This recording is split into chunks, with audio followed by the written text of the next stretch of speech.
So what's your favorite state? Rhode Island. Mine's California. You know what my other favorite state is? New Mexico. Okay. And you know what my other favorite state is? Texas. You know what all those three states have in common? No, I do not. They were all once part of Mexico. Okay. Okay, yeah. So, do you want to know how all those states became a part of America? Not really. Okay, war. Okay. That's how. Like, cold, dead, blood-curdling war. That's the definition of war. Yeah. Yeah. So it pretty much all started back in 1822. I don't really want to No, hear shush, listen. It all started back in 1822 when this guy, Stefan Austin, led the first group of Americans into Mexico to start a colony. Now, it sounds like he just did this out of the blue, but no, really, he got permission from the Mexican government. So everything was going great. All the Americans had their little colonies in Mexico. Look at me. Had their little colonies in Mexico. But then all of a sudden, this guy, Antonio Lopez, comes out of nowhere. And he's suddenly like, oh yeah, I'm the dictator of Mexico now, and I don't want you Americans here anymore. But the Americans were all like, "Hey, buddy, we already talked to your people.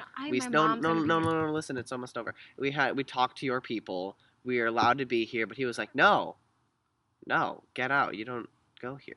So things were just not going well. Texas, for example, was just really trying to like stand their ground to this Antonio. Who are you texting?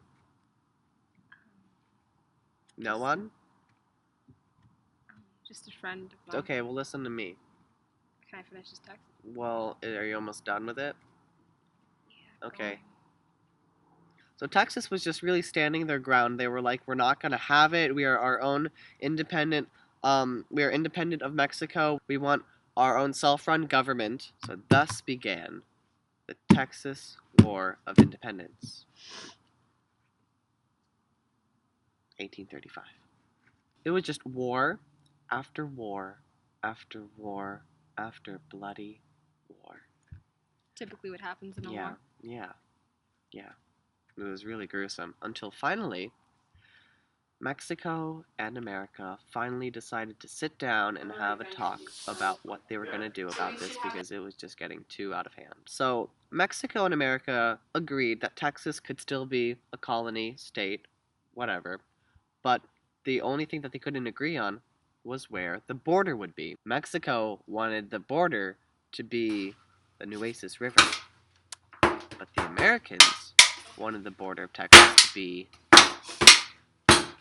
Rio Grande. the Rio Grande River. How do you know that? I studied it in history class with Mr. Sand. What? Then how come you're not acting like you know any of this stuff? You're being like, why are you making me explain all of this to you?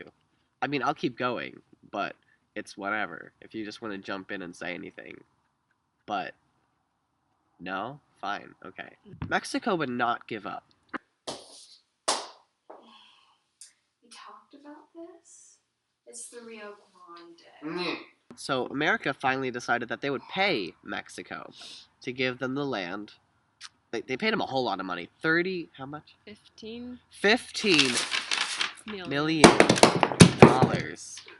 See, you know stuff. But along with that money, America made sure that they not only got Texas, but they got New Mexico and they got California. And therefore, they both signed the Treaty of Guadalupe Hidalgo. And that's how we got those states. My three favorite states. You know, I have to go to a gynecology appointment. Okay. So, I'm gonna leave you here with your birdseed.